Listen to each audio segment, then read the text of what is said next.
In the absence of a governing industry body, the state of sexism and female underrepresentation in the film industry has run rampant for decades.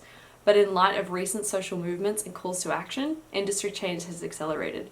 Domestically, Screen Australia's Gender Matters initiative has begun to pave the way to a more equitable industry in Australia. The program addresses the underrepresentation of women in key creative roles and aims to promote a more gender equitable screen industry. However, the program has its flaws, namely its exclusive targeting of women in key creative roles rather than across the board. The program also lends itself to creating a female-centric environment rather than incentivizing men to collaborate with women.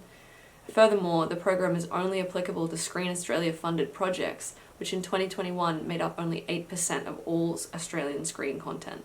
Today, we'll be exploring how the Gender Matters initiative does not address the systemic problem of gender inequity in the Australian film industry, and how the incentive will ultimately not reduce this underrepresentation. Gender Matters promotes female above-the-line hiring. In a time where men still dominate every senior role in the creative sector, an incentive like Gender Matters is a welcome one. However, this support is only for key creative roles, but not below-the-line crew. Screen Australia even admits this flaw in its program, describing the program's above-the-line support as hoping to have a trickle-down effect into below-the-line positions.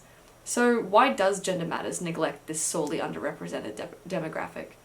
Possibly because women in above-the-line roles are seen as holding more power, being decision-makers who influence more on-screen female representation and create the illusion of a more diverse workforce. This tokenistic attitude of prioritizing women in select roles because of their influence is precisely where the initiative falls short. Gender equity in the industry cannot be achieved, and systemic prejudice will remain if below-the-line crew are told they're not influential enough to be included in a program like Gender Matters.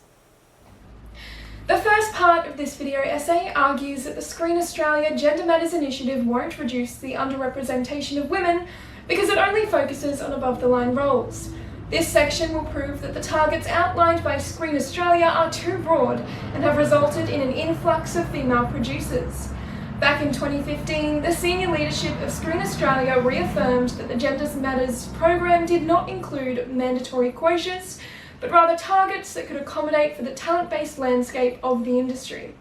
This decision has seemingly paid off, with the organisation reporting that 57% of key creatives that received production and development funding in 2020 were women. Analysing the range of the positions that these women are filling, however, highlights that the program is disproportionately stacked with female producers. Screen Australia's solution to the gender imbalance is not to fund projects with female writers and directors, but to add more women to production teams. The number of projects receiving funding has not increased, nor have any existing roles traditionally filled by male creatives been reallocated to women.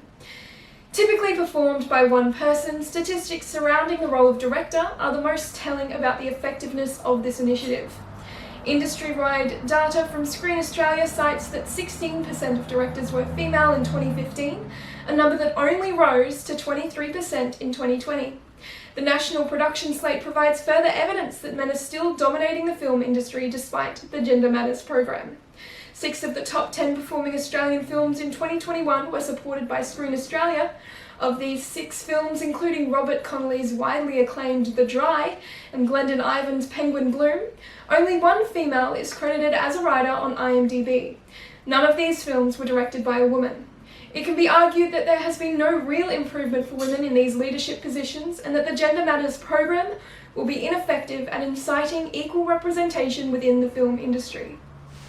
This video essay has already conveyed that the Gender Matters initiative will prove ineffective because it only includes women in above-the-line roles, and Screen Australia targets are too broad. This section will introduce the culture of male entitlement within the film industry, and explain how this will impact future work placement for women. Through the Gender Matters initiative, Screen Australia's push for inequality is segregated into a single program. It does not promote targets that address the persistent gender disparity in all of Screen Australia funding schemes. There is a major flaw in the free tick tax, which is a condition of entry into the program that requires each project to have 3 out of 4 key creative positions. Industry analyst Holden has argued that given female producers often work with female director.